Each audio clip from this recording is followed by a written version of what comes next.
शिव का विवाह होना चाहिए। अब तो महाराज हिमवान के पास सूचना पहुंची और भगवान शिव के विवाह की लगन सोधी जा रही है। और शोधने वाले कौन हैं? सप्तऋषि। पूरे ग्रह मंडल के गणना करने में समर्थ, और कहें तो हमारे और आपके जीवन में तो ग्रह मंडल ऊपर होता है और हम गणित के माध्यम से उसकी गणना करते हैं, लेकिन सप्तऋषियों का तो अपना एक ऐसा ओज है, एक ऐसा तेज है, एक ऐसा स्थान है कि वो तो ऊपर से नीचे की ओर ग्रह है, ग्रह मंडल है। देखा, लगन सोधी हो रही है। ही हर्षे मुनि मचन सुनी, देख प्रीति विश्वास, और चले भवानी ही नाई सिर, गए हिमाचल पास। और तब सप्तऋषियों ने शिव के विवाह की पावन लगन बनाई। पत्री सप्तऋषिन सोई दीन्ही, पत्री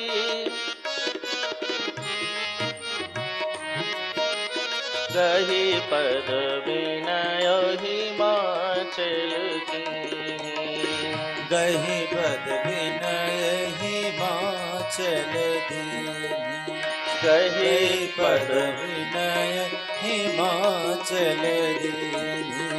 लगन बाची अज सबहि सुनाई,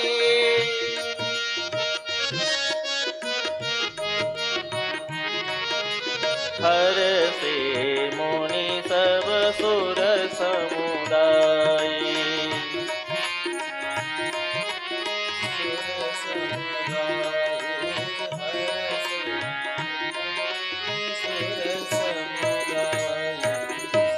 हिमाचल के पास लग्न पत्रिका आई और हिमाचल जी ने जा करके पितामह के हाथ में दे दी, ब्रह्मा जी के हाथ में दे दी। और आज ब्रह्मा जी ने अपने वेद मुख के द्वारा भगवान शिव के विवाह की लगन बाज करके सुना दी। ब्रह्मा का मुख वेद मुख है। प्यारे, सबके सब जैसे ही लगन के मुहूर्त को जाने, विवाह के मुहूर्त को जाने, सब बड़े हर्षित हो गए। सारे देवता देवांगनाएं सब के सब महाराज चल दिए कि अब तो सब लोग अपना अपना श्रृंगार करें, अपनी अपनी व्यवस्था बनाएं। जैसे हम आज भी हमारे परिवारों में जब किसी का विवाह तय होता है तो होता भैया अब चला जाए, डेटेड फाइनल हो गई है, अब चलो, अब उन सब सामग्री तैयारी करो, ज्यादा दिन शेष नहीं। तो आओ, अब समय शेष नहीं, शिव के विवाह का समय। और ध्यान रखना, जीवन में अपना श्रृंगार कई बार करोगे। ध्यान रखना, जीवन में अपने परिवार के श्रृंगार कई बार करोगे, लेकिन शिव के श्रृंगार का अवसर एक बार मिलता है। शिव के श्रृंगार का अवसर बार बार नहीं। इसका अर्थ ये न लेना कि कथाएं सुनेंगे और श्रृंगार होता रहेगा। नहीं नहीं, आत्मा का श्रृंगार एक ही बार होता है। क्यों? क्योंकि अगर आत्मा एक बार सज जाती है तो फिर उसका श्रृंगार कभी उतरता नहीं, वो धूमिल नहीं होती। सीता के वस्त्र कभी धूमिल नहीं होते, राधा के वस्त्र कभी धूमिल नहीं होते, राधे का श्रृंगार कभी धूमिल नहीं होता।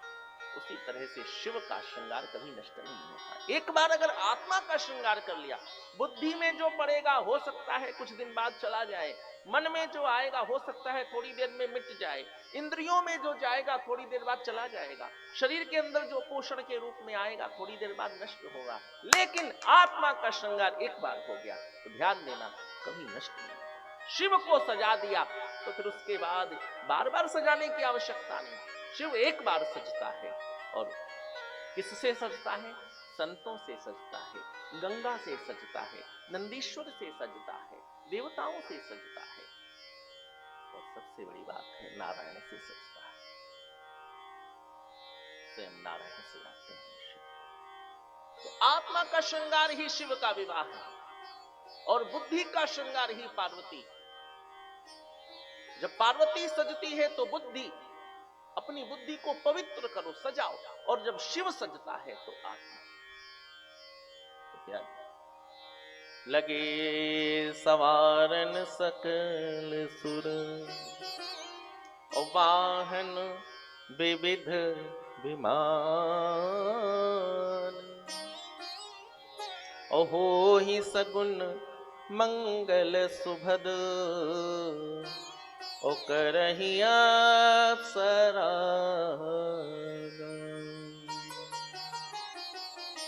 शिव जी कैलाश के एक पावन शिखर पर हिमखंड पर प्रभु बैठ गए, बाघंबर लपेटे हुए। सारे के सारे देवता, कोई अलकापुरी से, कोई किसी पुरी से, कोई किसी पुरी से, यक्ष अपनी पुरियों से, देवता स्वर्ग से, सब अपनी अपनी पुरियों से आकर के शिव को चारों ओर से घेर लिए। अपने अपने वाहन सब लाइन से लगा दिए गए, व्यवस्थित। जो वाहन वहां तक पहुंचने योग्य था उसी वाहन को पहुंचाया गया। ये भी एक व्यवस्था होती है साहब। और उसके उपरांत नारायण सुंदर किया।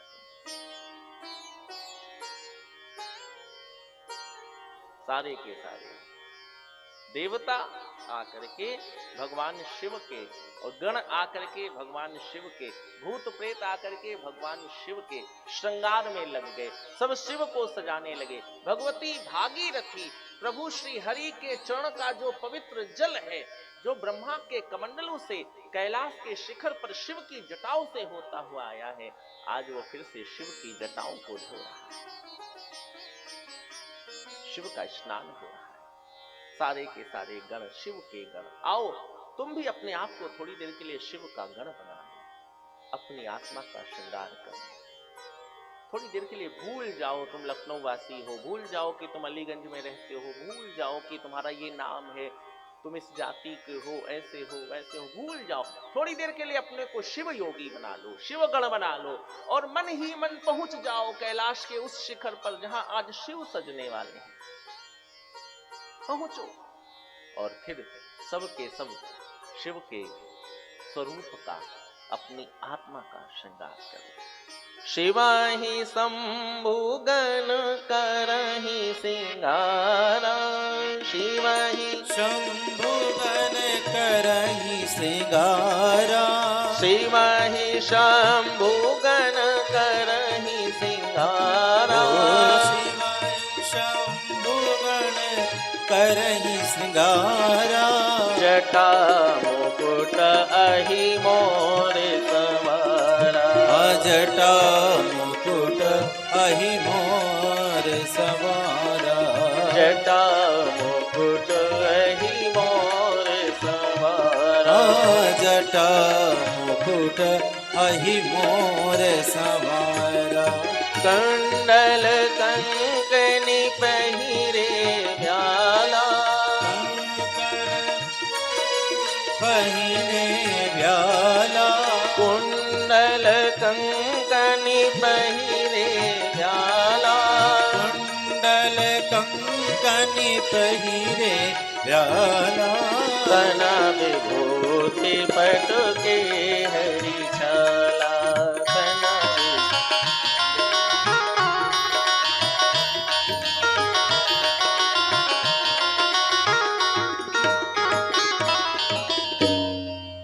मन से चलो कैलाश पर और अपने भाव के पात्र में, घट में गंगा जल भर करके शिव को स्नान कराओ। कहो हर हर महादेव।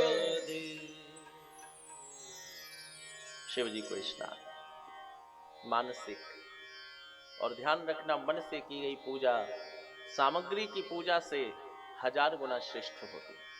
तो प्यारे सारे के सारे गणों ने आज भगवान शिव को स्नान कराया, और स्नान कराने के उपरांत भगवान की विशाल जटाएं सब खुली हुई हैं। उन जटाओं में जितने भी केश बिंदु हैं उन सब से जल बिंदु, गंगा बिंदु सब नीचे टपक रहे हैं। और महाराज वह जितने गण हैं वे सब गण भगवान शिव की उन जटाओं को लपेट करके और एक के ऊपर एक, फिर एक के ऊपर एक, धीरे धीरे करके प्रभु का पवित्र, और कुछ जटाएं पीछे से अभी खुली हुई हैं, प्रभु की पीठ को आच्छादित किए हैं। कुछ जटाएं प्रभु के स्कंद पर सुशोभित हो रही हैं, और महाराज उन्हीं जटाओं के बीच में कहीं बिच्छू चल रहा है, कहीं छोटे छोटे नाग दौड़ रहे हैं। प्रभु के ऊपर विभिन्न प्रकार के विषैले जीव जंतु भी प्रभु की सेवा में लगे हुए हैं।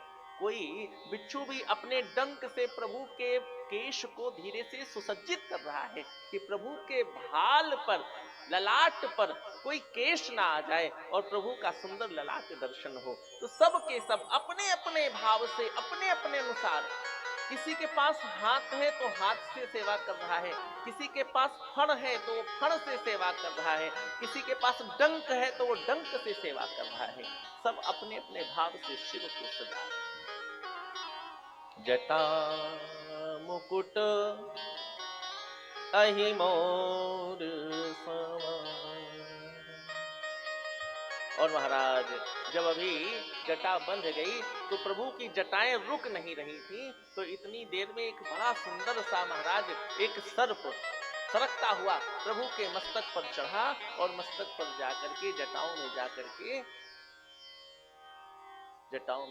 के वो धीरे से उसने सारे जटाओं को बांधते हुए, जैसे माताएं जूड़ा लगाती हैं तो उसमें और सब चीजें लगा करके बांध देती हैं, रोक देती हैं, वैसे ही वो जो सर्प था उसने चारों तरफ से अपनी कुंडली से उसने भगवान की जटाओं को रोका और फिर बीचों बीच में फण लेकर के रही। अहि मोर सवारा। इतनी देर में काले काले बड़े बड़े बिच्छू आए और प्रभु के दोनों कानों में जाकर के लटक गए। प्रभु का सुंदर कान का श्रृंगार हो गया। कुंडल, छोटे छोटे सर्प, सांपों के बच्चे सब हाथ में आकर के प्यारे प्यारे फणों से युक्त होकर के प्रभु के हाथों में और प्रभु के बाजू में सब लग गए और प्रभु का दिव्य श्रृंगार होने लगा। कुंडल कंकन पहिरे ब्याला। और फिर गणों ने कपाल में भर करके किसी मुर्दे की भस्म लाए और महाराज प्रभु शिव के शरीर में उस चिता की भस्म, उस मुर्दे की भस्म को लगाने लगे। तन विभूति पट के हरि चिता भस्मालेप गरल मशनम दिगपट धरो जटाधारी कंठे भुजगपतिहारी पशुपति। भगवान का श्रृंगार हो रहा है। अब पूरे शरीर में भस्म लगी हुई है और भगवान के पूरे शरीर में अनंत अनंत नाग, अनंताद्यः नागा, विभिन्न प्रकार के सर्प सब आसपास में है। तो सांप थोड़ी थोड़ी देर पे फुंकारते हैं और जब सर्प फुंकारते हैं तो प्रभु के शरीर में लगी हुई जो भस्म है वो उड़ती है और जब उड़ती है तो प्रभु के पास में जो देवता गण हैं जो सब खड़े हैं उनके ऊपर वो भस्म जाकर के आच्छादित हो रही है। तो भगवती गंगा ने विचार किया कि ये भस्म के जो कण हैं ये उड़ करके इधर उधर शिव से विरत ना हो जाए, अलग ना हो जाए। तो गंगा ने महाराज प्रभु शिव का अभिसिंचन किया। शशि ललाट सुंदर सिर गंगा नयन तीन उपवीत भुजंगा। भगवान के मस्तक पर चंद्रमा आ गया और भगवान की जटाओं से अनंत गंगा प्रवाहित हुई। एक गंगा नहीं, पूरा शरीर शिव जी का भीग गया, सारी भस्म चपक गई। जगह जगह पर वो भस्म चपकी हुई है। जो उसके रजकण शिव से विरत हो रहे थे, कारणवश दूर जा रहे थे, गंगा ने उसे शिव में समाहित कर दिया कि अब तुम शिव से दूर नहीं जाओगे। गंगा का काम ही है भगवान से मिलाना। इसीलिए तो बाद में अस्थियां भी गंगा में डाली जाती हैं कि कदाचित कहीं आत्मा फंसी रह जाए तो जीव परमात्मा के श्री चरणों में पहुंच जाए। तो प्यारे शशि ललाट। और मैं फिर कहना चाहता हूं, थोड़ा सा विषय को समझना। कथाएं तो कथा है प्यारे, कहानी नहीं सुनना है, कथा सुनो। शशि ललाट, विवाह की वेदी की ओर बढ़ना, दुल्हा राजा अपना श्रृंगार करना, तो उस समय ये विचार कर लेना कि आज के बाद हमें अपने मस्तक पर चंद्रमा की शीतलता रखनी। चंद्रमा अमृत है, चंद्रमा शीतल है। चंद्रमा मन है, कभी मलिन होगा, कभी जागृत होगा, लेकिन शीतलता नहीं खोएगा। अग्नि कभी नहीं बनेगा, कभी बढ़ेगा, कभी घटेगा, लेकिन चंद्रमा से अग्नि प्राकट्य नहीं होगा, चंद्रमा से निकलेगी शीतलता ही। तो उसी प्रकार से वैवाहिक वेदी की ओर बढ़ने से पहले अपने जीवन में चंद्रमा को मस्तक पर धारण करने का अर्थ है कि तुम्हारे जीवन में शांति, शीतलता, सहजता होनी चाहिए। गंगा को धारण करने का अर्थ है तुम्हारे जीवन में पवित्रता होनी चाहिए, शुचिता होनी चाहिए, शुद्धता होनी चाहिए। और गंगा सहस्त्रार है, सहस्त्र धाराएं हैं गंगा की। तो गंगा को धारण करने का अर्थ है कि जीवन में मार्ग अनेक आएंगे, लक्ष्य जरूर मिलेगा। गंगा ही ऐसी है जो समुद्र में जाकर के मिलती है। मार्ग अनेक आएंगे, हिमालय से निकले और समुद्र में जाकर के, बंगाल की खाड़ी में जाकर के वो अपनी पूर्णता को प्राप्त करती है। अनेक धाराएं, कहां से कौन सी धारा कब प्रस्फुटित हो जाए, कौन सी धारा कब लुप्त हो जाए, कौन से स्थान से प्राकट्य हो जाए, इसलिए गंगा जीवन में अनेक धाराओं से युक्त होकर के चले। बहुत सी नदियां ऐसी होती हैं जो केवल वर्षा ऋतु में प्रकट होती हैं और सूख जाती हैं, लेकिन विचार करो कि गंगा कभी सूखती नहीं। इसका अर्थ सांसारिक दृष्टि से कह सकते हो कि विशाल नदी है, लेकिन आध्यात्मिक दृष्टि से मैं कहना चाहता हूं कि सजल मूल जिन्ह सरितन नाही, जिन सरिताओं का मूल सजल नहीं होता है वो सूखती हैं, लेकिन यहां पर तो गंगा का मूल ही सजल है।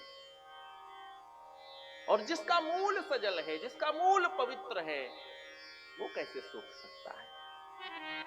गंगा से, जब हिमालय से गंगा का प्रादुर्भाव, और पीछे चले तो बावन भगवान के श्री चरणों से गंगा का प्रादुर्भाव, ब्रह्मा जी के कमंडलों में गंगा का स्थान, तो जो सजल मूल है वो कहां सूखेगा। लखनऊ में वर्षा हो तो जो पानी बहेगा वो थोड़ी देर में बह जाएगा, क्योंकि वो वर्षा के कारण उसका निर्माण हुआ है, लेकिन जिसका हिमालय की जटाओं से निकला है वो गंगा कैसे सूखेगी। जो शिव की जटा से निकली है वो गंगा कैसे सूखेगी। तो जीवन में अनेक धाराएं रखना, अनेक व्यवस्थाएं रखना, एक व्यवस्था से जीवन नहीं चलता, विस्तार ही जीवन है। परमात्मा ने अनेक सामग्री, अनेक पदार्थ, अनेक स्थान, अनेक वात्सल्य, अनेक स्वरूप, अनेक प्रेम क्यों दिए, अनेक संबंध क्यों दिए। तुम्हारे जीवन में अनेकता हो, अनेक रंग है, अनेक अन्न है, अनेक स्थान है, अनेक संबंध है, तुम्हारे जीवन में कुछ नवीनता बनी रहे। विचार करो, कुछ नया तुम्हारे जीवन में बना रहना चाहिए। इसीलिए तो गंगा के समान शशि ललाट सुंदर सिर गंगा, शशि ललाट सुंदर शशि गंगा, शशि ललाट सुंदर सिर गंगा, और नयन तीन बीत भुजंगा, नयन तीन बीत दो नेत्र ऐन्द्रिक जो हमारे और आपके पास, तीसरा नेत्र बौद्धिक विवेक। और यहां से भी आपको सिद्ध होगा कि अगर कामदेव को अग्नि से भस्म किया होता तो नेत्र अभी खुला क्यों होता, तो बंद हो गया होता, लेकिन तीसरा नेत्र खुला है। इसका अर्थ है जीवन में विवेक, विवाह के मार्ग में बड़ा साधक। विवाह का अर्थ ही विवेक जागृत होना है। अब इसका अर्थ है ना सोचना कि पत्नी आएगी तब आदमी के जीवन में विवेक आएगा, लेकिन हाँ, विवेक युक्त होना ही विवाह है। तो महाराज, नयन तीन उपवीत भुजंगा, भगवान ने सर्पों का यज्ञोपवीत धारण किया। हम आप कपास के सूत्र को धारण करते हैं, यज्ञोपवीत धारण करते हैं, लेकिन भगवान शिव ने सर्पों के द्वारा यज्ञोपवीत का निर्माण किया है, धारण किया है। नारायण। ये सर्प क्या है? ये सर्प विष है, ये सर्प वासना है। सर्प को वासना कहा गया और भगवान शिव ने उसे धारण कर रखा है। ये जो विष है, ये जो विष का प्रतीक सर्प है, ये शिव के हृदय पर लौटता है। संसार में अनेक बार बहुत से विष जीवन में तुम्हारे हृदय पर आएंगे, लेकिन तुम्हारी प्रसन्नता में बाधा नहीं होनी चाहिए, तुम्हारे आनंद में बाधा नहीं होनी चाहिए। शिव की तरह आनंद रहो, सानंद रहो। तो प्यारे, इस प्रकार से शिव का श्रृंगार। गरल कंठ, नीलकंठ, विष है, गले में है, न तो हृदय में है न वाणी में है। कभी जीवन में विष पीना पड़े, कभी जीवन में विष हो तो कंठ में भले रख लेना, न तो मुंह से प्रकट हो और न हृदय में हो। किसी के लिए हृदय में विष नहीं होना चाहिए और किसी के लिए वाणी में भी विष नहीं होना चाहिए। फिर वो जो गरल है, वो जो विष है, वो तुम्हें दूषित नहीं करेगा।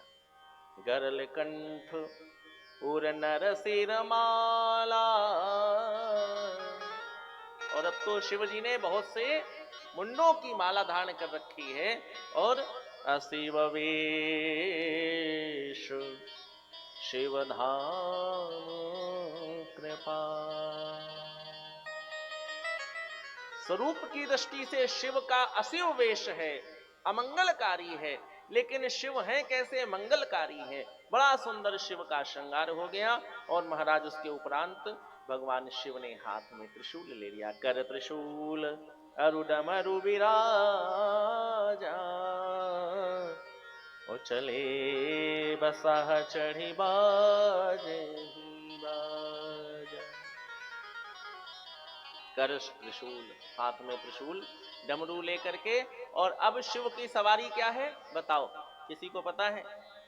शिव जी किस पे बैठे? नंदी बाबा पे ना। बसाह, बसाह माने बैल, नंदी बाबा। लेकिन नंदी बाबा बैल नहीं है, वो तो उन्होंने अवतार लिया है बैल स्वरूप में। आगे की कथा में नंदीश्वर अवतार में आप श्रवण करेंगे शिलाद मुनि के दिव्य चरित्र के अंतर्गत। लेकिन नंदी बाबा की पीठ पर शिव सवार। नंदी का अर्थ है धर्म।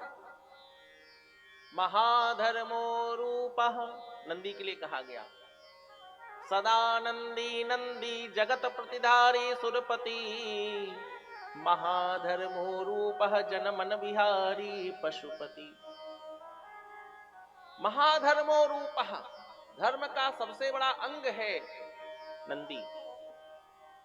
और शिव धर्म के आसन पर विराजमान होकर के, धर्म के अंग पर विराजमान होकर के, धर्म पर विराजमान होकर के शिव चल रहे हैं, चल रहे हैं, सज रहे हैं। इसका अर्थ है कि गृहस्थी को धर्ममय जीवन जीना चाहिए। तो प्यारे, शिव जी का पावन श्रृंगार हुआ। मृदुल भैया कोई प्यारा सा शिव जी का कोई श्रृंगार भजन कोई बढ़िया सा। और फिर सबने देखा, देख सिवही सुरत्रिया मुस्काई। आज भी होता है, जब दूल्हा तैयार होता है तो बहुत सी माताएं दरवाजे के पास, आंगन में, इधर उधर सब खड़ी हो करके दूल्हे को देख करके मुस्कुराती है। तो महाराज सुरत्रिय माने देवांगनाएं सब भगवान शिव को देख करके, उनके श्रृंगार को देख करके प्रसन्न हो रही हैं, आत्मिक आनंद की अनुभूति ले रही हैं। और महाराज भगवान शिव का पावन श्रृंगार हो रहा है। और सारी स्त्रियां क्या कह रही हैं? बरलायक दुल्हनी जगना। कोई भी संसार में ईश्वर के लिए दुल्हन संसार में नहीं है। इस प्रकार से सब भाव ले रही हैं। आइए बड़े भाव से हम लोग भी शिव जी के सुंदर श्रृंगार पर कोई प्यारा सा भजन। बोले शंकर भगवान की जय हो। निराले दूल्हे में, मत वाले दूल्हे में, सजे रहे भोले बाबा निराले दूल्हे में, सजे रहे भोले बाबा निराले दूल्हे में, सजे रहे भोले बाबा निराले दूल्हे में, सजे रहे बाबा निराले दूल्हे में, निराले दूल्हे में, मतवाले दूल्हे में, निराले दूल्हे में, मतवाले दूल्हे में, हाँ सजे रहे भोले बाबा निराले दूल्हे में, सजे रहे भोले बाबा निराले दूल्हे में, चले हैं संग लेकर के भूतों की बारात, चले हैं संग लेके भूतों की बारात, सजे रहे भोले बाबा निराले दूल्हे में, सजे रहे भोले बाबा निराले दूल्हे में।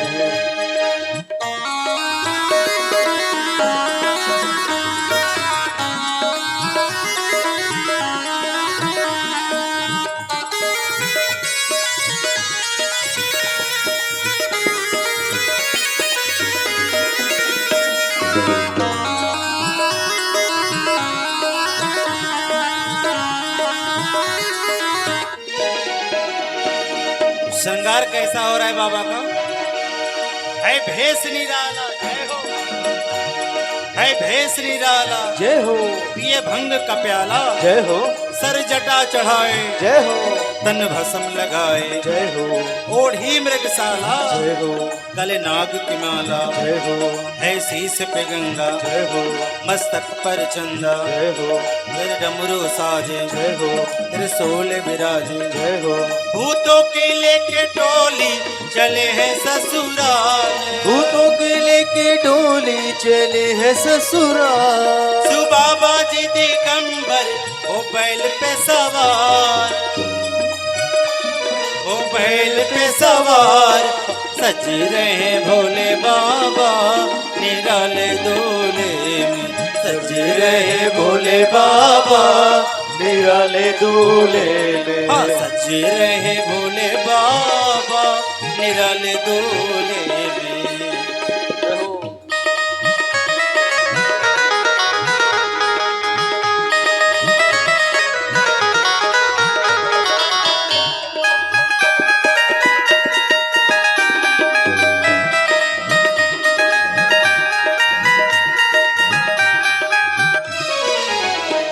नित रहे अकेले, जय हो, शंकर अलबेले, जय हो, गुरु जगत के दाता, जय हो, नहीं किसी के चेले, जय हो, है भांग का जंगल, जय हो, जंगल में मंगल, जय हो, भूतों की पलटन, जय हो, आ गई है बंटन, है भांग का गट्ठा, जय हो, लेकर सिलबट्टा, जय हो, हो गए मत वाले, जय हो, पी करके प्याले, जय हो, कोई नाचे गावे, जय हो, कोई ढोल बजावे, जय हो, कोई नाचे गावे, जय हो, कोई ढोल बजावे, जय हो, भूतों की लेके टोली चले हैं ससुराल, डोली लेके चले हैं ससुराल, सु भोले जी दिगंबर हो बैल पे सवार,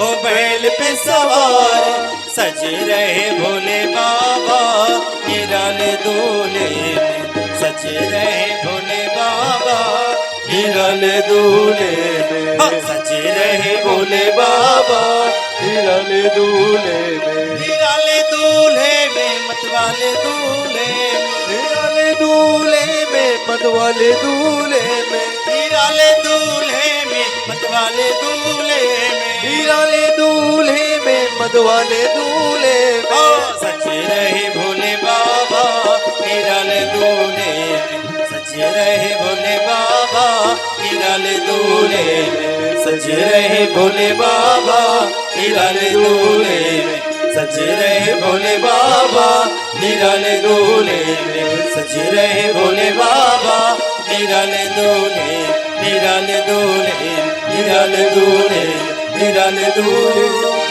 निराले दूल्हे में, निराले दूल्हे में।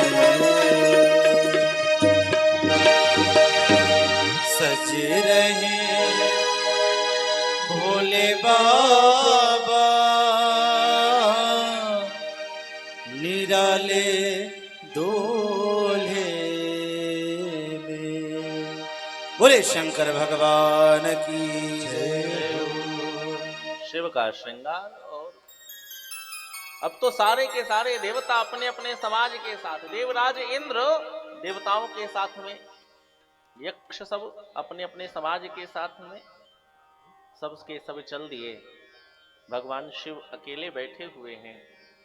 तभी विष्णु जी ने कहा, प्रभु भोलेनाथ, जो आपको अति प्रिय हो उसे साथ में जरूर लेना चाहिए, अपने मित्र को साथ में जरूर लेना चाहिए। तब तो भोले बाबा ने कहा, नारायण आपसे अधिक प्रिय मुझे कोई नहीं है। और फिर भोले बाबा ने श्रृंगी को बुला करके अपने सारे भूत प्रेतों को, अपनों को, विरक्तों को, जो अतृप्त है, उन्होंने बुला लिया। जिसे कोई नहीं बुलाता उसे शिव बुला रहा है कि चल मेरे विरात में, चल मेरे विवाह में, तुम सब चलो। जो सुंदर नहीं है, जो पवित्र नहीं है, जो श्रेष्ठ नहीं है, जो संसार में स्वीकार्य नहीं है, ऐसे भूत प्रेतों को कौन स्वीकार करता है? भूत प्रेतों को। लग जाए तो आदमी इधर उधर जाकर के कि भैया झाड़ा होना चाहिए, ये होना चाहिए, वो होना चाहिए। तो महाराज शिव उन्हें बुला रहे हैं। शिव अनुशासन सुनी सब आए, प्रभु पद जलज शीस तीन्ह नाय। अब सबके अपने अपने वाहन हैं साहब। कोई शव के ऊपर सवार होकर के आया है, कोई उल्लू पर बैठ करके आया है, कोई गधे पर बैठा हुआ है। सब अपने अपने वाहन में, विभिन्न प्रकार के वाहन है। नाना वाहन नाना वेशा, बिहसे शिव समाज निज देखा। कैसा समाज है? शिव का समाज। को मुखहीन विपुल मुख काहू, बेनु पद कर को बहु पद बाहु। शिव के गण हैं सब, किसी के पास मुख नहीं है। मुख नहीं होने का अर्थ है कि हो सकता है कि वो मुख के द्वारा शिव की स्तुति न कर पा रहा, तो क्या शिव उसे नहीं मिलेंगे? कदाचित किसी के हाथ ना हो और मंदिर की सेवा झाड़ू बुहारी न कर पाता हो, तो क्या भगवान उसे नहीं मिलेंगे? किसी के नेत्र ना हो तो क्या भगवान उसे नहीं मिलेंगे? यहां पर अर्थ यही है कि अगर किसी के पास मुख नहीं है तो भी शिव उसे मिलेगा, और किसी के पास बहुत मुख है, वो बहुत वाचाल है, बहुत बोलना जानता है, तो वो स्तुति करेगा और शिव उससे मिलेगा। कोई स्तुति नहीं कर सकता है, समर्थ नहीं है, तो भी शिव उसके हैं, और कोई स्तुति कर सकता है तो भी शिव उसके हैं। कोई हाथ से प्रभु की सेवा कर सकता है तो भी शिव मिलेंगे, और कोई अगर हाथ से शिव की सेवा करने में असमर्थ है, उसके हाथ नहीं है, तो भी शिव उसके। किसी के पास पैर नहीं है, वो शिव की परिक्रमा देवालय में जाने योग्य नहीं है, परिक्रमा करने योग्य नहीं है, तो भी शिव उसे पुकारेंगे और बुलाएंगे, अपने आनंद में समाहित करेंगे। और कदाचित किसी के बहुत से चरण हैं, तो भी शिव उसे आनंदित करेंगे, अपने देवालय में बुलाएंगे, अपने आनंद में बुलाएंगे। अर्थात शिव के आनंद से इंद्रियों का कोई लेना देना नहीं है। किसी के पास कोई इंद्रिय ज्यादा है, कोई कम है, इससे शिव पर कोई फर्क नहीं पड़ता। शिव जितेंद्रिय है, शिव को इंद्रियों से कोई मतलब नहीं। शिव का आनंद इंद्रिय जनित नहीं है, इसीलिए शिव की बारात में अनेक प्रकार के जीव हैं। किसी के पास इंद्रियों की प्रधानता है और कोई इंद्रियों से मुक्त है, वो इंद्रियां हैं ही नहीं। को मुखहीन विपुल मुख काहू, को मुखहीन विपुल मुख काहू, बिनु पद कर को बहु पद बाहु।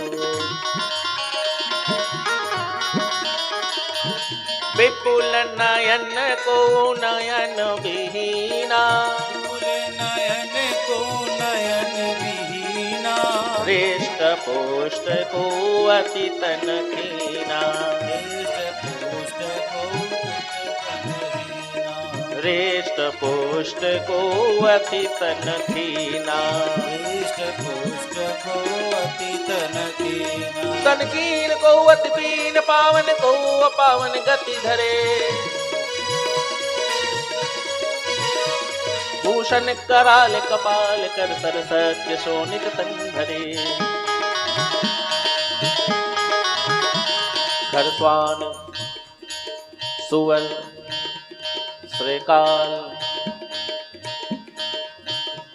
करखान सुवर सकाल, गणमेश अग्नित को गणे, बहुजन प्रेत पिशाच जोधि जात वर्णत नहीं बने,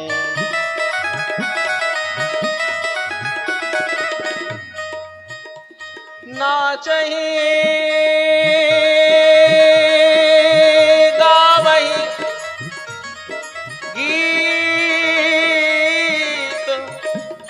परम तरंगी भूत सब और देखत अति विपरीत,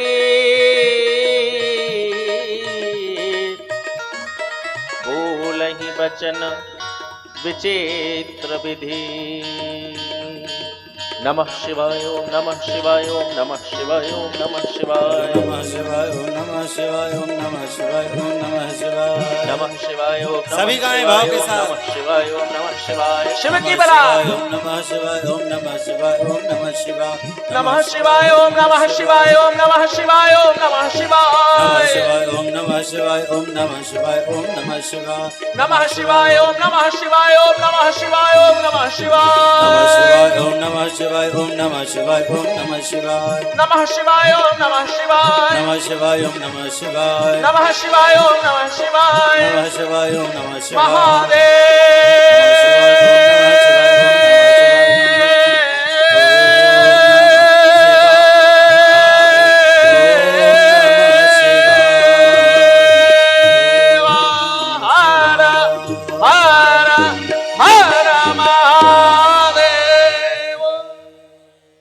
बीता हुआ कल भूत है साहब, बीती हुई तुम्हारे कार्य भूत हैं, बीता हुआ तुम्हारे जीवन का कोई कार्य भूत है, जिसका तुम्हें पछतावा हो वो भूत है।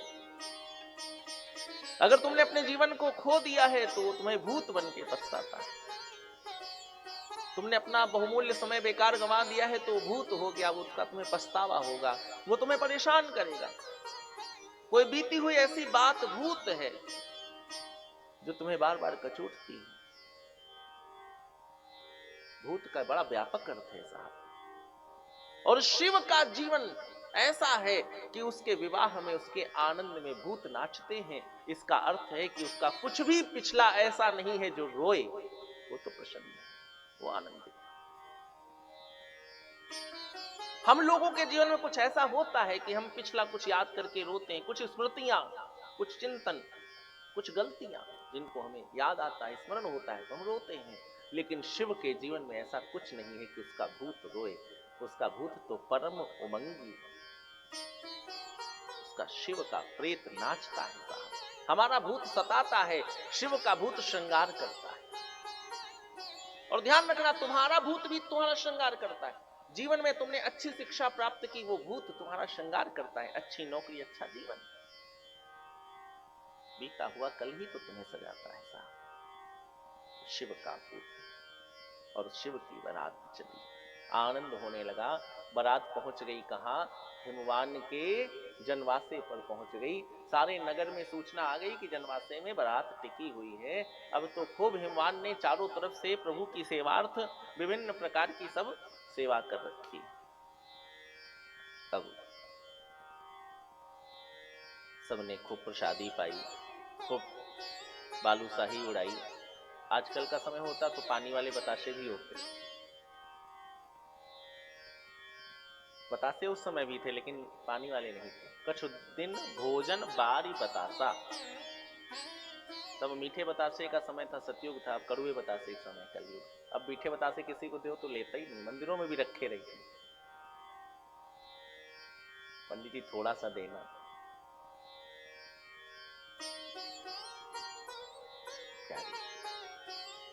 हिमवान ने भगवान शिव के लिए जो जनवासा बनाया है, इतना पवित्र, इतना सुंदर जनवासा बना है कि देवता जब उस जनवासे में घुसे, बराती लोग जनवासे में जाते हैं तो देखते हैं व्यवस्था कैसी है ना, यही तो होता है। तो देवता जब घुसे तो देखा कि अरे इतना अच्छा तो देवालय नहीं, इतना अच्छा तो स्वर्ग नहीं, संसार की कोई भी इतनी सुंदर भवन, कोई भी इतना सुंदर महल है ही नहीं। क्यों? क्योंकि जब जगदम्बा जहां अवतरी, साक्षात पार्वती माता जहां पर अवतरी हो, आई हो, वहां के स्थान की क्या महिमा होगी? क्या वहां रिद्धि सिद्धि कम होंगी? नहीं भैया। जगदम्बा जहां अवतरी, और सोपुर बरनी की जाई, और रिद्धि सिद्धि संपत्ति सुख, नित नूतन अधिकार। अब तो महाराज बारात उठने का समय आया, और क्या हुआ, निशान बजा। गांव में जब बारात उठती है तो निशान बजाया जाता है। शहरों में तो परंपरा नष्ट हो गई, लेकिन निशान बजाया जाता है। बड़े बड़े ध्वजाएं उठाई जाती हैं, ध्वनि की जाती है, ढोल नगाड़े बजते हैं, और महाराज बारात उठी। नगर निकट बारात सुनियाई, और पुरखरु भरु शोभाधिकाई, ओहि हर से सुर सेन निहारी, ओ हरि ही देखी अति भय सुखाई। भगवान शिव की बारात चली, और जब बारात चली तो उस राजमार्ग में दोनों तरफ से नगरवासी आ गए।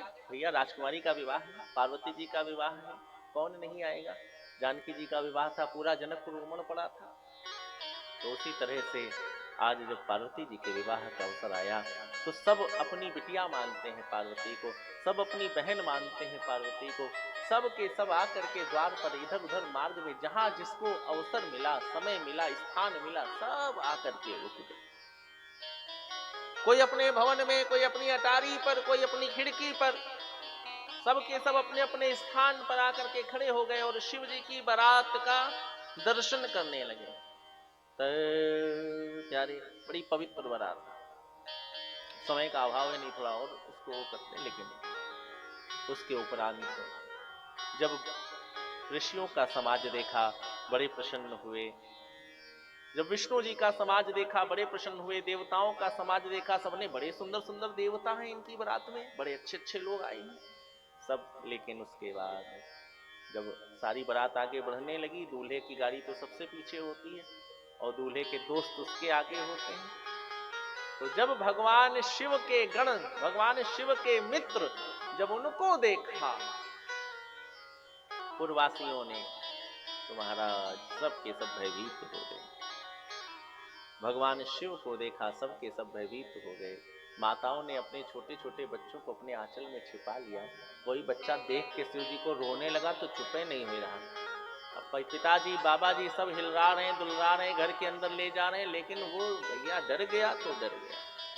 तन क्षार ब्याल कपाल भूषण, नगन जटिल भयंकरा,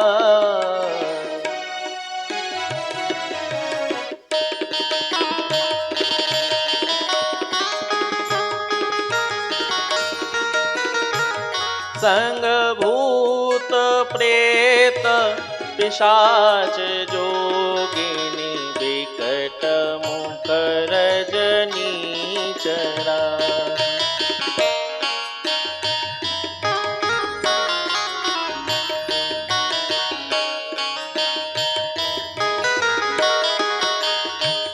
जो जियत रही बारात देखत, पुण्य बढ़ते ही कर सही,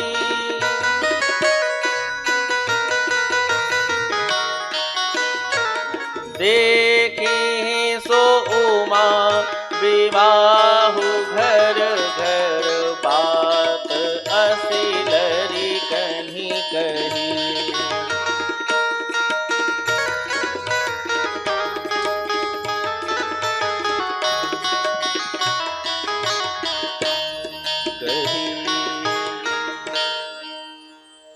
महाराज कुछ लोगों ने कहा कि सबसे बड़ा भाग्य क्या है? कहने लगे सबसे बड़ा भाग्य ये है कि शिव जी की बारात देखने के बाद कोई जिंदा बच जाए, ये सबसे बड़ा भाग्य। इतना हार्ड फेल होने के चांस थे उस समय, इतना सब डर गए, इतना सब परेशान हो गए। जो विद्वान थे, जो जनक थे, जो सिद्ध थे, उन्होंने सबको समझाया ऐसा कुछ नहीं, शिव तो कल्याण के देवता हैं। और उसके उपरांत महाराज अब तो धीरे धीरे बारात और आगे बढ़ी, कहां पहुंच गई? द्वारचार के लिए पहुंच गई। सबने सारे समाज को देखा, मैया आरती का थाल लेकर के खड़ी हुई थी कि सुंदर सा हमारे दामाद जी आएंगे। तो मैया आरती का थाल लिए खड़ी थी, सारी बारात आगे बढ़ने लगी। सुंदर सुंदर देवता निकल गए, ऋषि मुनि महात्मा निकल गए, विष्णु जी का समाज निकल गया, देवांगनाएं निकल गई, सब देख लिया।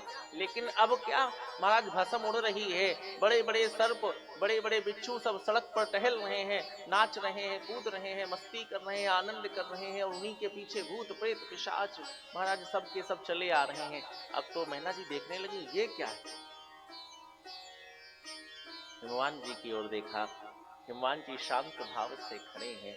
मैना जी का शरीर कांपने लगा और इतनी देर में मैना जी ने देखा कि बैल के ऊपर सवार होकर के, नंदी बाबा के ऊपर सवार होकर के विशाल शिव, करुणावतार शिव, प्रेमावतार शिव, शमशान भस्म से अभिभूषित शिव, धूल धूसरित शिव, ललाटी कपाली शिव महाराज, शिव का वह स्वरूप जैसे ही मैना ने देखा तो मैना शिव को पहचान नहीं सकी। और मैं निवेदन करूं, शिव को स्वरूप से पहचानने में गलती कर जाओ। शिव को स्वरूप से जब पहचानने की चेष्टा करोगे तो गलती करोगे। शिव को पहचानना है तो उत्तर कांड का वो भाव जो तुलसी बाबा ने लिखा है उसे पढ़ना। नमामि शमीशान निर्वाण रूपम विभुम व्यापकम ब्रह्म वेद स्वरूपम। शिव स्वरूप से पहचाना नहीं जा सकता। क्यों? क्योंकि शिव का स्वरूप अशिव है, वो पवित्र नहीं दिखता। तो मैना ने आज शिव को देखा, लेकिन जब देखा तो व्याकुल हो गई, आरती के थाल को छोड़ करके अंदर चली गई। जगदम्बा को, भगवती पार्वती को अपनी गोद में बैठा लिया और अपने आंचल से उड़ा लिया कि नहीं, मैं अपनी बिटिया को कुंवारी रखूंगी, लेकिन ऐसे बौरा,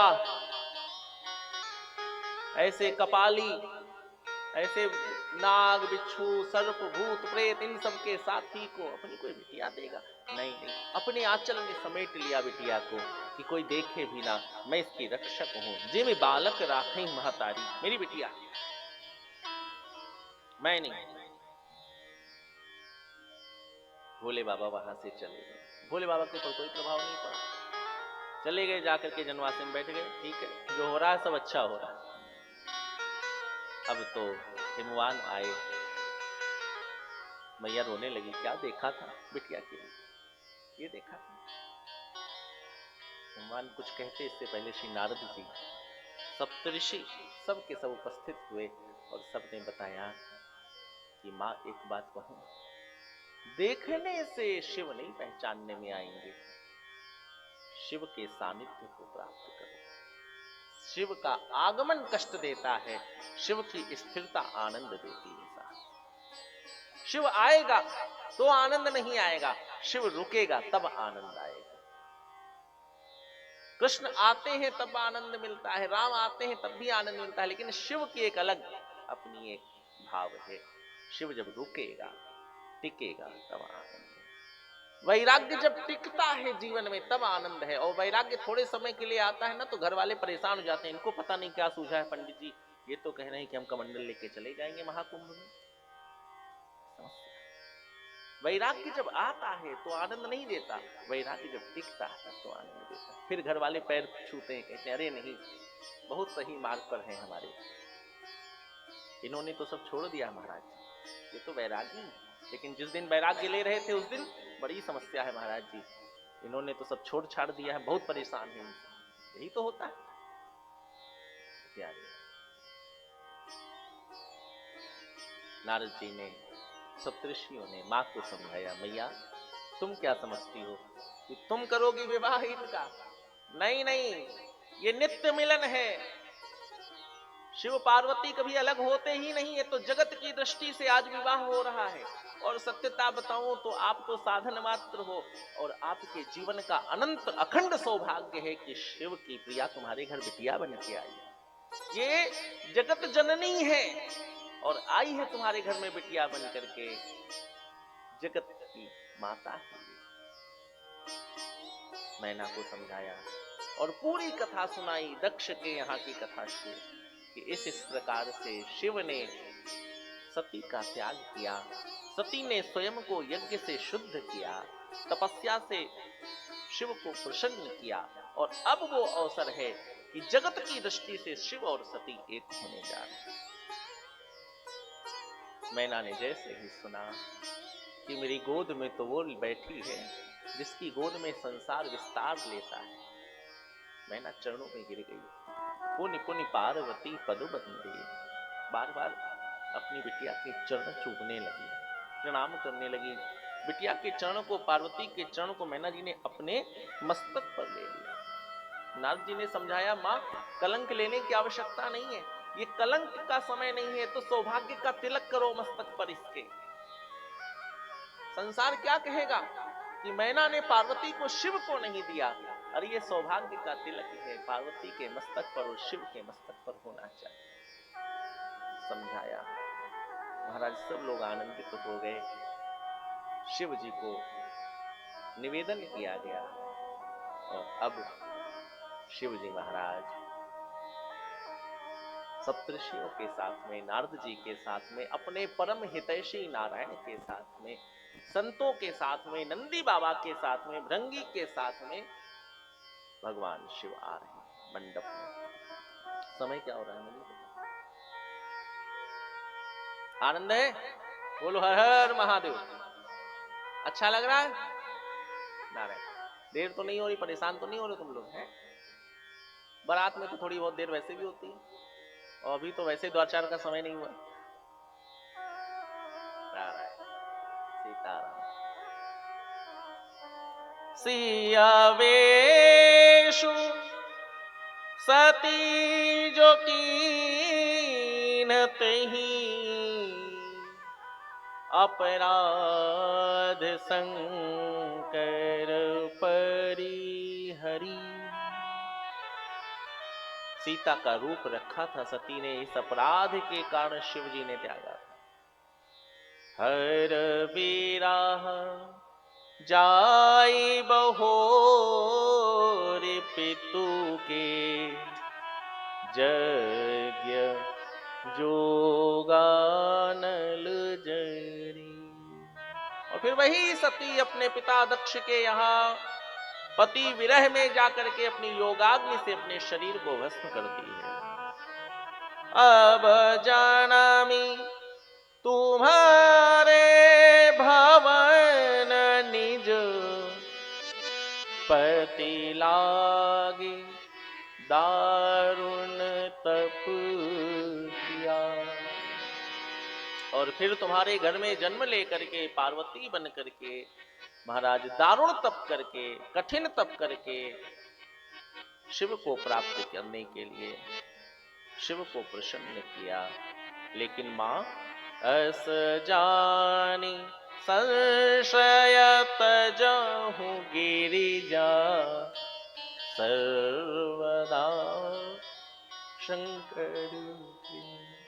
पार्वती कभी भी शिव से विलग नहीं हुई, वो निरंतर सर्वदा शिव की प्रिया रही है, थी और रहेगी।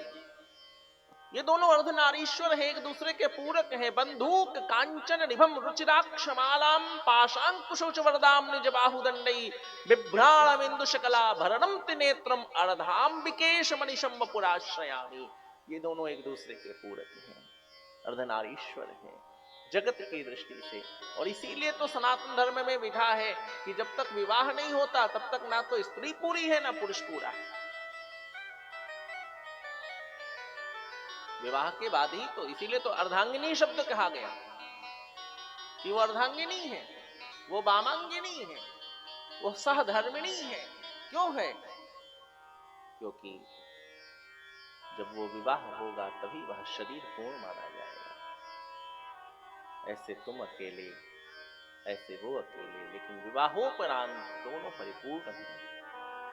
विवाह बड़ी पवित्र परंपरा है साहब, तो प्यारे, और इतनी पवित्र परंपरा है कि इसे शिव ने स्वीकार किया, इतनी पवित्र परंपरा है कि इसे राम ने स्वीकार किया, इतनी पवित्र परंपरा है कि इसे भगवान श्री कृष्ण ने स्वीकार किया। विवाह कोई छोटी मोटी घटना नहीं है जीवन की, केवल मौज मस्ती विवाह नहीं है। आजकल तो विवाह संस्कार बहुत दूषित हो गया। सबसे ज्यादा दूषित संस्कार अगर इस समय कोई है तो विवाह संस्कार। दो संस्कार विशेष रूप से, यज्ञोपवीत तो नष्ट हो गया, लोगों ने करना ही बंद कर दिया। और जो दो संस्कार विशेष रूप से दूषित हो गए, विवाह संस्कार भी केवल उत्साह में, उमंग में, और दूसरे अंत्येष्टि संस्कार भी बड़ा लज्जित हो चुका है, बड़ा पतित हो चुका है। खैर ठाकुर, अब तो महाराज सब बड़े प्रसन्न हो गए। तब मैं नाहिमवंतु आनंदे, पुनि पुनि पार्वती तपद वंदे। अब तो सब लोग प्रसन्न हो गए, फिर से बाजा बजने लगे, आनंद होने लगा। तो आइए हम लोग भी थोड़ा शहनाई का आनंद ले लेते हैं। थोड़ा सा शहनाई बजा दो, जैसे थोड़ा सा ठाकुर जी का विवाह, शिव जी का विवाह।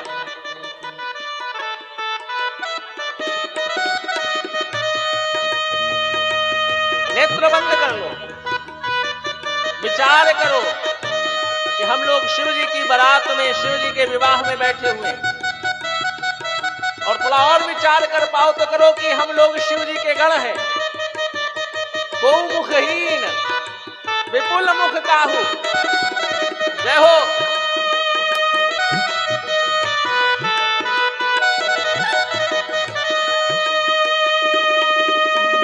महादेव।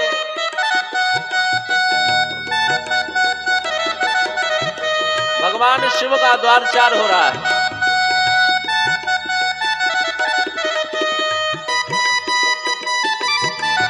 आनंद है प्यारे।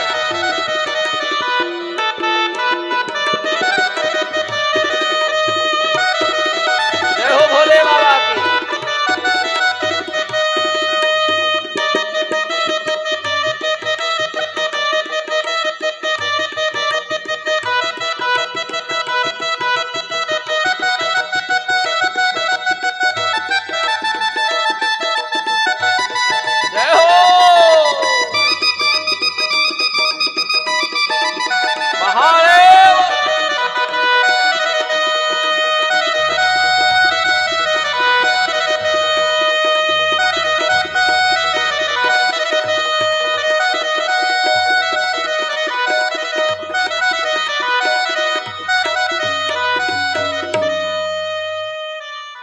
चारों ओर आनंद हो गया। भगवान शिव को बुलाया गया, भोजन का सुंदर प्रबंध हुआ। बाबा बैठे, सारे गण लोग सब बैठे, सारे देवता बैठे, सबके लिए सुंदर सूप शास्त्र परोसा गया। सूप शास्त्र का मतलब समझते हो? ये जो भोजन है इसे सूप शास्त्र कहते हैं। अंग्रेजों ने इसी में से चुराया है, सूप, सूप बनाना। सूप माने सार, मेन जो उसकी शक्ति है उसे सूप कहते हैं, सार। हमारे यहाँ जब बच्चा जन्म लेता है तो उसे सूप में लिटाते हैं, क्योंकि सूप का गुण है कि जब सूप में कुछ पछोड़ोगे तो जो सार है, जो अच्छी चीज है वो रुकेगी, और जो खरपतवार है वो नीचे गिर जाएगा। ये शिक्षा बच्चे को जन्मते ही देने के लिए सूप में लिटाया जाता है। तो सूप के द्वारा पछोड़ने का अर्थ है कि हम जीवन में श्रेष्ठ को ग्रहण करने योग्य को ग्रहण करें। तो सूप शास्त्र की जो निपुण, जैसे हमारे अभिनव भैया, वैसे यहाँ भी सूप शास्त्र के निपुण विनोद जी बहुत प्रेम से, महाराज जी ये खा लीजिए, महाराज जी वो खा लीजिए। हम तो खैर इतना खाने पीने में उतना वो नहीं है, लेकिन जब इनका स्नेह मिलता है तो 2 रोटी और एक्स्ट्रा हो जाती है। महीने में 15 दिन तो हमारा बढ़ते हो जाता है। सीताराम। अब तो जब भोले बाबा बैठे भोजन करने के लिए तो आप जैसी सब माताएं बैठ गई आसपास, तो शिव का श्रृंगार देख करके शिव जी को सुनाने लगी। क्या सुना रही हैं?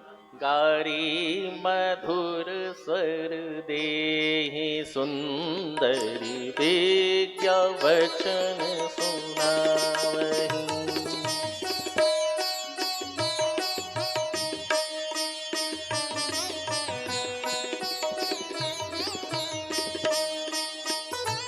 भोजनु करहि सुर अति विलंबु विनोद सुनि सचु पावहि। सब धीरे धीरे भोजन कर रहे हैं।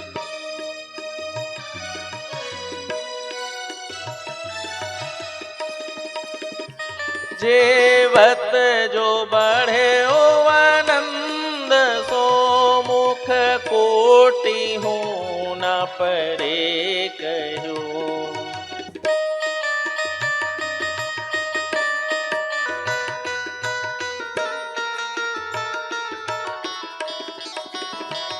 अचवाई दीने पान गवने भास जहाँ जाको रहो।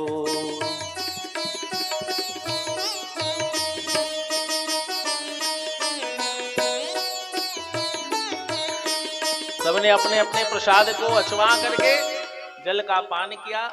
फिर महाराज हिमवान जी ने सबको पान खिलाया और सबके सब जनवासे में जाकर के बैठे। अब तो सप्तऋषि जी लग्न पत्रिका लेकर के आ गए। समय विलोक विवाह कर पठे देव बुला।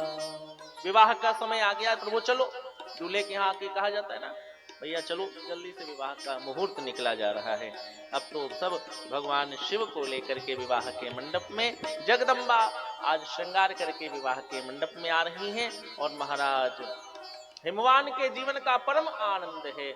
आज हिमवान के आंगन में शिव का वह विवाह मंडप सजा हुआ है, जैसे आपके जीवन में इस कथा का मंडप सजा है, मानो यही शिव का विवाह मंडप है। और महाराज सबके सब जगदम्बा को देख करके मातृ भाव से भगवती को प्रणाम कर रहे हैं। बोले पार्वती मैया की जय।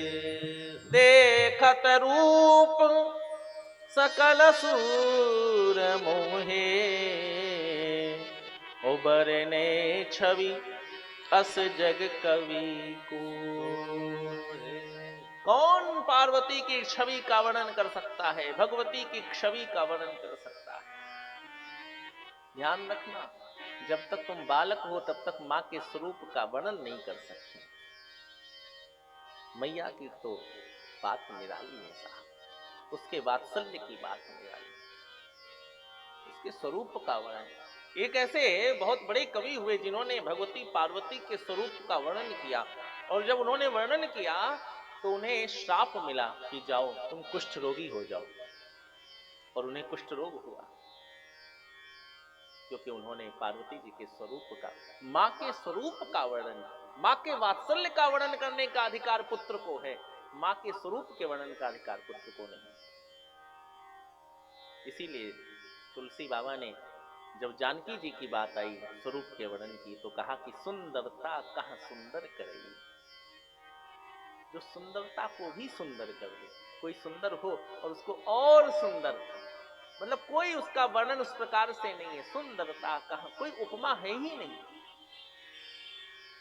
तो प्यारी, अब तो पार्वती मैया आज पावन मंडप में पधारी हैं। दिव्य पार्वती मैया के लिए जो भोले बाबा के द्वारा लाया गया पवित्र श्रृंगार सामग्री है, माँ उसे स्वीकार कर रही। अंगम हरे, मैया ने अपना आंचल फैलाया है और मैया के आंचल में ब्राह्मण लोग जो चढ़ावे के सौभाग्य सामग्री है वो रख रहे हैं, और माँ आज उस मंडप के मध्य में बैठी। अंगम हरे पुलक भूषण आश्रयंती भृंगांगनेव मुकुलाभरणं तमालम् अंगीकृतां खिल विभूषित पांगलीला मांगल्यदास्तु मम मंगल देवता। मैया का कोछा भरा जा रहा है।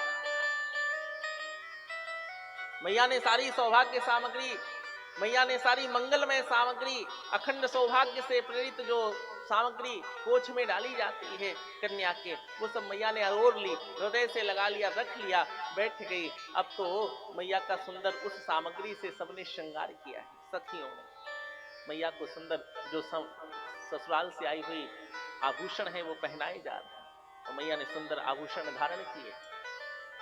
और उसके उपरांत भोले बाबा मंडप में आए, विराजे। और जब विराजे तो ब्राह्मण देवता भोले बाबा के पास पहुंचे। भोले बाबा एक बात बताओ, क्या? अपने पिताजी का नाम बताओ। क्यों? शाखोच्चार होना है। विवाह में एक विधि है पितरों की पूजा की, शाखोच्चार, गोत्रोच्चार, जिसके द्वारा हम अपने पितरों को याद करते हैं उस मंडप में, उनकी कृपा, उनके आशीर्वाद को पुकारते हैं कि प्रभु मेरे ऊपर कृपा करिए। तो अपने पिताजी का नाम बताओ। भोले बाबा ने सोचा पिताजी कौन है? अजन्मे हैं शिव। इतनी देर में दृष्टि पड़ी नारायण पर। अरे रे बैठे तो है नारायण, मेरे पिताजी का नाम नारायण। अच्छा नारायण, बाबा का नाम बताओ। तो नारायण से पूछा तो मेरे पिताजी का क्या नाम है? बाबा का नाम तो शिव को पता नहीं था, तो शिव ने पूछा नारायण से कि आपके पिताजी का क्या नाम है? तो नारायण ने कहा सामने तो बैठे हैं, शिव जी को ही अपना पिता, इन्हीं का ध्यान वो धरते, शिव और नारायण, इन्हीं का ध्यान वो धरते, उन्हीं का ध्यान ये धरते, परस्पर ध्यान धरने में न ये कमती न वो कमती, न ये कम न वो कम, एक दूसरे के लिए ये मित्र भाव है कि उसने कुछ मेरे लिए किया है तो जिसने किया अरे मैं और कर। इन्हीं का ध्यान वो धरते, उन्हीं का ध्यान ये धरते, परस्पर ध्यान धरने में न ये कमती न वो कमती। इधर कैलाश ये बसते, उधर सागर में वो बसते, और ससुर घर वास करने में न ये कमती न वो कमती। ससुराल में रहने के मामले में दोनों, इधर है दक्ष सर काटा, उधर है सागर पे पुल बांधा, और ससुर का नाश करने में न ये कमती न वो कमती। लेकिन कहे हरिदास, भगवान विष्णु के भक्त कहते हैं, कहे हरिदास हर कमती, और कहे हरदास हरि कमती, भक्त कल्याण करने में न ये कमती न वो कमती, जगत कल्याण करने में न ये कमती न वो कमती। तो भोले बाबा आज मंडप में पधारे, शाखोच्चार हुआ, गोत्रोच्चार हुआ भोले बाबा का। शाखा पूछी गई भोले बाबा से, आप किस शाखा से हो? और ध्यान रखना, सनातन धर्म की वेद की शाखाएं होती हैं। आप लोग परेशान तो नहीं हो रहे, इस तरह से बोर तो नहीं हो रहे कथा में कि आप नहीं तो हम फिर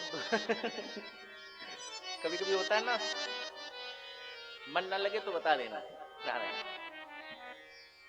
तो प्यारे शाखोच्चार हुआ प्रभु का, वेद शाखा का, शिव की वेद शाखा। सनातन धर्म ऐसा धर्म है जहां राम परमात्मा तो है, लेकिन राम से पहले भी सनातन धर्म था। राम सनातन के अंग हैं, राम का अंग सनातन नहीं है। विचार करना, मेरी इस बात को कहीं लिख लेना, घर में सोचना कि राम से सनातन नहीं है, अपितु सनातन की धर्म ध्वजा में राम आते हैं, सनातन की ध्वजा के तले कृष्ण आते हैं, सनातन की ध्वजा के तले शिव आते हैं। ये सनातन की श्रेष्ठता, ये वेद की श्रेष्ठता, ये अवतार लेते हैं। भगवान ने वेद अवतार लिया है, लेकिन वेद अवतार के अंतर्गत जब जगत का निर्माण हुआ तो उस सनातन सभ्यता में प्रभु आए, जन्मे, चाहे वो राम हो चाहे वो शिव हो। तो प्यारे, इस प्रकार से भगवान का गोत्रोच्चार हुआ, और जब गोत्रोच्चार हुआ उसके बाद महाराज हाथ में लोई रखी गई, कुश रखा गया, और आज कन्यादान हो रहा है। हिमवान जी महाराज अपनी बिटिया, अपनी बुद्धि, अपने घर के आंगन के संस्कार, अपने घर की सभ्यता, अपने घर की शिक्षा, अपने घर का मान, अपने घर का समर्पण, अपने घर की भावना, ये शिव को दे रहे। एक बिटिया में ये सब छिपा होता है। मैंने तो अभी बहुत कम बात कही है, बहुत चीजें छिपी होती, वो तुम्हारे घर की हैं। वो लेके धीरे से बांध कर चलती है, लेके जाती है। तुम्हारे घर का संस्कार, तुम्हारे घर की शिक्षा,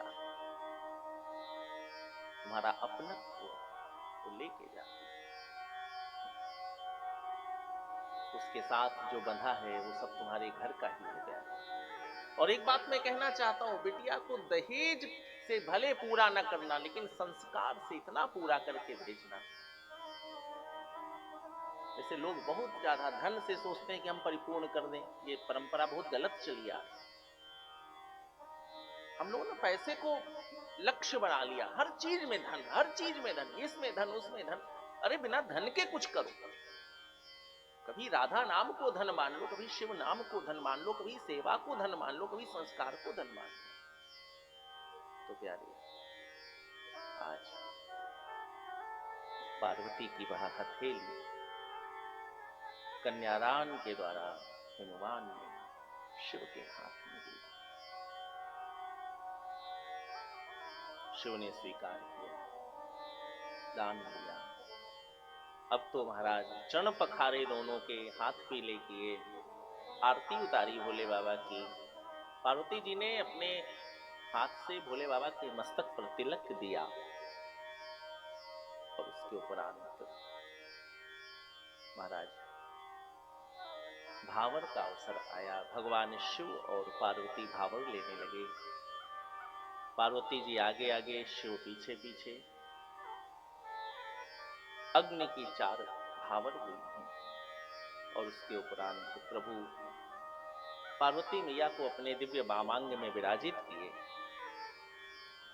और पार्वती मैया के केशों में जो मांग है, मस्तक में जो मांग है, उस मांग को आज आंचल से खोला गया।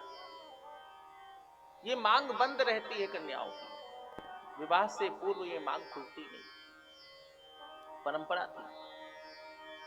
बस विवाह के मंडप में खुलती थी, और जैसे ही खुलती थी वैसे ही वर महोदय के द्वारा उसे पूर्ण कर दिया जाता था कि तुम्हारे जीवन में ये जो मांग है ये मर्यादित होनी चाहिए। अब तक ढकी रही, आज खुली भी है, तो इस जीव ने, इस व्यक्ति ने, इस देवता ने इसे पूर्ण कर दिया है। अब ये रिक्त नहीं रहेगी, अब ये भरी रहेगी। तो आज शिव के हाथ का सिंदूर, शिव के हाथ का सौभाग्य, या यूं कहें कि साक्षात सिंदूर रूप में भगवती के मस्तक में शिव व्याप्त हुए। माता का श्रृंगार हुआ, माता शिवमय हो गई। संपूर्ण केशों के मध्य में वह सिंदूर सुशोभित होने लगा। नेत्रों में अश्रु आ गए, और महाराज सबने भगवती का दिव्य दर्शन किया। और उसके उपरांत भगवान शिव ने ब्राह्मणों को दक्षिणा, अभिषेक, और फिर प्रभु अपने कुल देवता विप्र देवताओं का वंदन करके जनवासे में गए। स्नान इत्यादि से निवृत्त हुए, कलेऊ का अवसर हुआ। हिमवान जी ने भगवान शिव को पवित्र कलेऊ, समस्त समाज को पवित्र कलेऊ प्रदान किया, और बहुत समय तक शिव की बारात को हिमवान जी ने अपने यहाँ सेवा दी, खूब सेवा करी हिमवान जी ने। शिव जी बार बार संदेशा भेज रहे हैं कि अरे अब जाने का अवसर है, जाने दीजिए, लेकिन हिमवान जी कहते हैं कि ये अवसर बार बार नहीं मिलता। अब तो शिव जी ने कहा कैलाश पर जाने की आज्ञा दीजिए। जब बार बार शिव जी ने निवेदन किया तो हनुमान जी ने कहा चलो भैया, बिटिया की विदाई का अवसर है।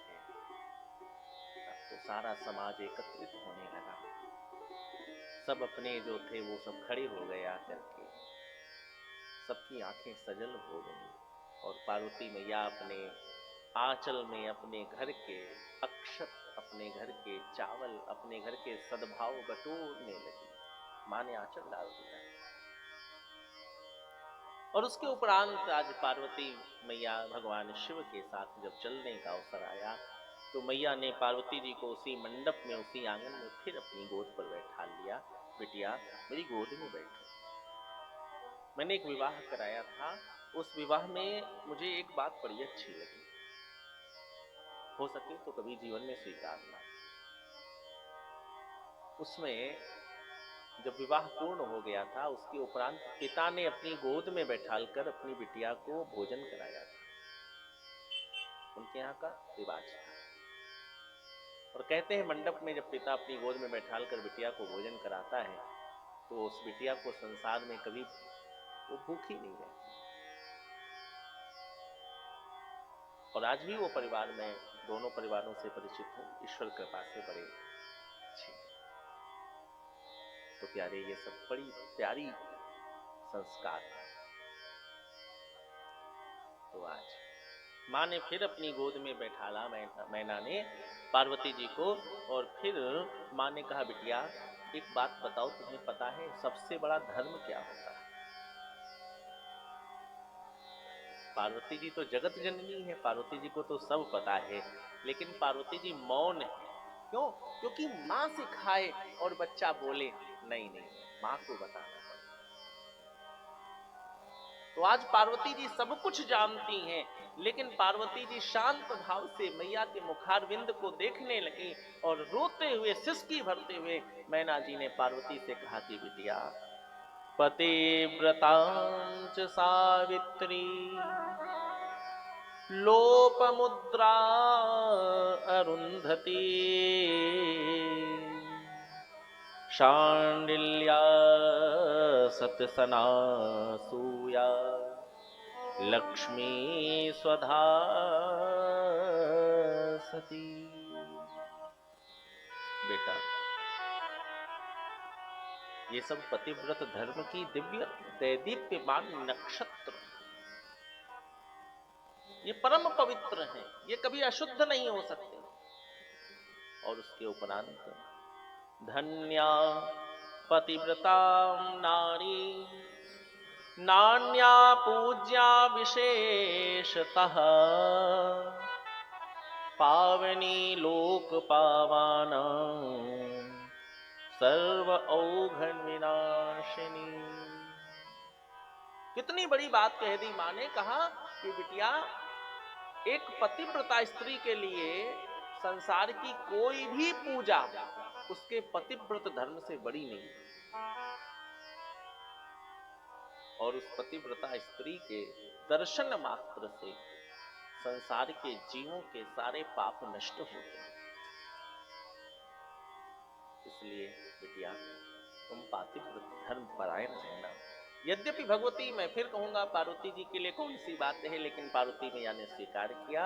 और अब पार्वती मैया अपने उस आंचल में महाराज पवित्र सद्भाव समेट करके अपने हिमवान की, वह जो भवन की जो ड्योढ़ी थी, अपने मायके की जो ड्योढ़ी थी, मां ने धीरे से उससे बाहर पैर रखा। मां के चरणों में मोटा मोटा रंग लगा हुआ है, मां के चरणों की पवित्र स्वरूप है। सब देवताओं ने देखा, दुंदुभिनाद होने लगा, आनंद मंगल होने लगा, सब के सब जय घोष करने लगे, बोले शंकर पार्वती भगवान की जय। और महाराज भोले बाबा बाहर खड़े हुए हैं। भोले बाबा का वाहन आज ठुमकता हुआ, झूमता हुआ नंदी बाबा आज चले आ रहे हैं, और महाराज उस पर भगवान शिव ने आज मैया को बैठाला, और सबने भगवान शिव के साथ में मैया पार्वती को